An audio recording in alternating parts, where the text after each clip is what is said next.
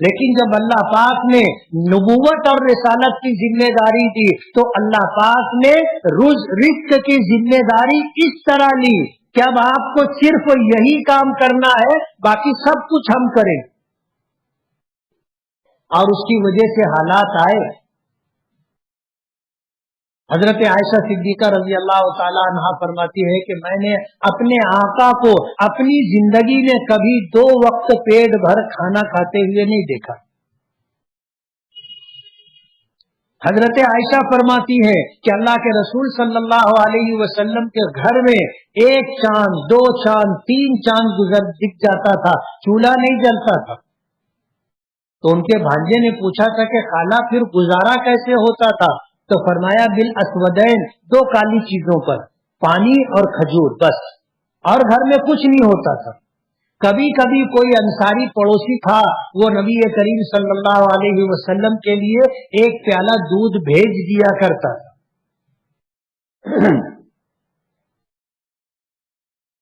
کبھی کبھی یہ حالات تھے. اللہ نے پالا، اللہ نے پالنے کی ذمہ داری لی. اللہ رب ہے، سب کا گزارا ہوتا ہے. حضور کا زمانہ نبوی زمانہ 40 سال 23 سالہ نبوی زمانہ گزر گیا. اللہ کے رسول نے نبوت ملنے کے بعد پھر یہی کام کیا. حالات آئے، ازواج مطہرات نے نفقے میں زیادتی کا مطالبہ کیا کہ جو خرچ آپ ہمیں دیتے ہو اس خرچ میں ہمارا گزارا نہیں ہوتا، ہمیں خرچہ بڑھا کر کے ملنا چاہیے. نبی کریم صلی اللہ علیہ وسلم نے فرمایا کہ میں اس سے زیادہ خرچ نہیں دے سکتا.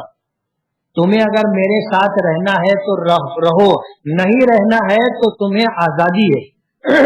تم فیصلہ کر لو کہ تمہیں میرے ساتھ رہنا ہے یا نہیں رہنا ہے. حالات یہاں تک آئے. تمام بیویوں کو آپ نے اختیار دیا تھا. حضرت عائشہ صدیقہ رضی اللہ تعالی عنہا سے بہت زیادہ لگاؤ تھا اور یہ غیر اختیاری بات تھی. تو اور حضرت عائشہ کی عمر بھی کم تھی، تو نبی کریم صلی اللہ علیہ وسلم نے ان کو اختیار دیا تو مشورہ بھی دیا. مشورہ یہ دیا کہ کوئی فیصلہ کرنے سے پہلے اپنے ماں باپ سے پوچھ لینا، اس کے بعد فیصلہ کرنا. گھر کی تنگی، خرچ کی کمی کی وجہ سے حالات یہاں تک کے آئے، لیکن تمام بیویوں کا فیصلہ یہی تھا کہ اللہ کے رسول ہمیں آپ کے ساتھ رہنا ہے. حضرت عائشہ صدیقہ رضی اللہ تعالی عنہا کو جب حضور نے مشورہ دیا تو حضرت عائشہ نے فوراً جواب دیا کہ اللہ کے رسول مجھے اس معاملے میں فیصلہ لینے کے لیے اپنے ماں باپ سے مشورہ کرنے کی بات بہت دور کی ہے. میرا ابھی فیصلہ ہے کہ مجھے آپ کے ساتھ رہنا ہے.